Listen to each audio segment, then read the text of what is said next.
The world is dead. It's 4 a.m. in Austin. Outside Julian's window, there are no cars. There are no sirens. There is no one checking in on him. Julian isn't a morning person. He hates the cold floor. He hates the way his eyes sting when the light hits them. But Julian is awake. He isn't awake to film an aesthetic vlog. He isn't awake to drink a $7 latte and journal about his feelings for 2 hours. Julian is awake because 4 a.m. is the only time of day when he is truly free. Most people think the 4 a.m. club is about being a hustle culture cliché. They think it's about performative suffering. But Julian understands the secret. 4 a.m. isn't about the time. It's about the leeway. While 330 million people in America are still dreaming, Julian is already 3 moves ahead on the chessboard. In a world that is designed to steal your attention, the early morning is the only time the thieves are asleep. The notifications aren't coming. The emails aren't piling up. The Youngs and Kales of the world won't be awake for another 4 hours. Julian realizes that in the USA, everyone has the same 24 hours, but not all hours are created equal. An hour at 4 a.m. is worth 3 hours at 2 p.m.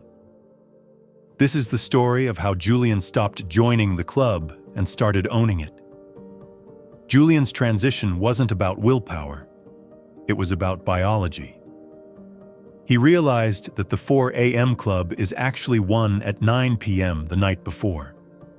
He looked at the average American evening, 3 hours of Netflix, a high-sodium dinner, and scrolling on a phone until 11:30 p.m. He realized that this lifestyle makes 4 a.m. impossible. It creates sleep inertia, that heavy drugged feeling you get when you wake up mid-cycle. Julian signed a contract with his own physiology. He moved his last meal to 6 p.m. He turned his bedroom into a digital vacuum. No screens, no blue light, 65 degrees. He realized that quality of sleep is the prerequisite for quality of output. He learned about cortisol awakening response. By waking up at 4 a.m., Julian is aligning his hardest tasks with his natural peak in alertness. He doesn't need a vibe to get started because his body is literally chemically wired to be alert. He stopped the snooze trap. The snooze button is a confession of defeat. It's telling your subconscious that your dreams are more important than your goals. Julian's feet hit the floor before his brain can even formulate an excuse. He doesn't think. He moves. He splashes cold water on his face, not to wake up, but to shock his nervous system into a state of high agency. The biggest mistake people make in the 4 a.m. club is trying to be busy immediately. Julian calls the first 60 minutes the zero output hour. During this time, Julian does nothing that requires creation. He hydrates. He moves his body, 10 minutes of stretching or a walk around the block. He is warming up the hardware. He isn't checking the news. He isn't checking Slack. He knows that the moment he lets the world into his brain, his 4 a.m. advantage is gone. He uses this time for mental mapping. He sits in the dark with a glass of water and visualizes the victory. He identifies the one task that, if finished by 8 a.m., makes him a winner. Then, at 5 a.m., the deep work siege begins. For the next 3 hours, Julian is a ghost. He is a software developer, and this is when his most complex coding happens. He calls this the G-force block. Because there are no interruptions, he can hold 50 variables in his mind at once. He can see the architecture of the code in a way that is impossible at 1 p.m. when his phone is buzzing and people are knocking on his door. He realizes that focus is a compound interest.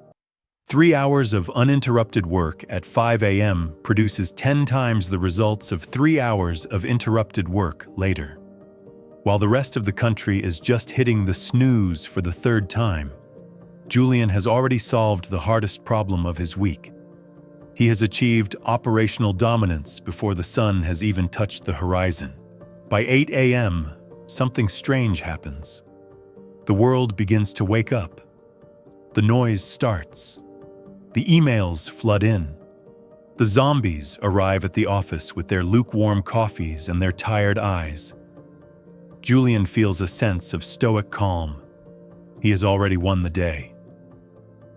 This is the hidden benefit of the 4 a.m. club.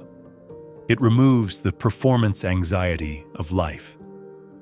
When you've already put in 4 hours of elite-level work before 9 a.m., you are unfazed by the chaos of the day. If an emergency happens at noon, it doesn't matter. Julian's non-negotiables are already done. He looks at his co-workers. They are reactive. They are firefighting. They spend their whole day responding to other people's priorities. Julian is proactive. He spent his morning on his priorities. Julian realizes that in the USA, time is a class system. There is the reactive class, the 9-to-5ers who are always behind, and the proactive class, the 4 a.m. clubbers who set the pace. By choosing the early hour, Julian has promoted himself to a higher class of productivity. He also notices the mental toughness it builds. Every morning that he chooses the cold floor over the warm bed, he is strengthening his willpower muscle. This discipline leaks into everything else. Because he can conquer 4 a.m., he can conquer a difficult conversation, a hard workout, or a financial setback. He has trained himself to be comfortable with the uncomfortable. Julian doesn't crash at 2 p.m. This is the second myth he had to dismantle. People think that if you wake up at 4 a.m., you'll be a zombie by lunch. Julian realized that the afternoon crash isn't caused by waking up early. It's caused by blood sugar sabotage and adenosine management. He implements the second reset. At 1 p.m., he takes a 20-minute power nap or practices NSDR, non-sleep deep rest. He clears the mental cache. He eats a high-protein lunch with 0 simple carbs. He avoids the American sandwich trap. He treats his energy like a currency. He knows exactly when he is high output and when he is maintenance mode. By 3 p.m., while others are struggling to stay awake, Julian is doing administrative tasks, emails, meetings, planning. He doesn't need deep focus then, because he already used his platinum hours in the morning. Julian has built a circular system. He works hard, recovers hard, and sleeps hard. He isn't grinding 24/7. He is actually working fewer hours than his peers, but he is producing more value. He has decoupled time spent from value created. He is no longer a time slave. He is a value weapon. He looks at his bank account and his career trajectory. Both are vertical. Not because he's a genius, but because he found the glitch in the system. The glitch is 4 a.m. Julian is standing in his kitchen at 8:30 p.m.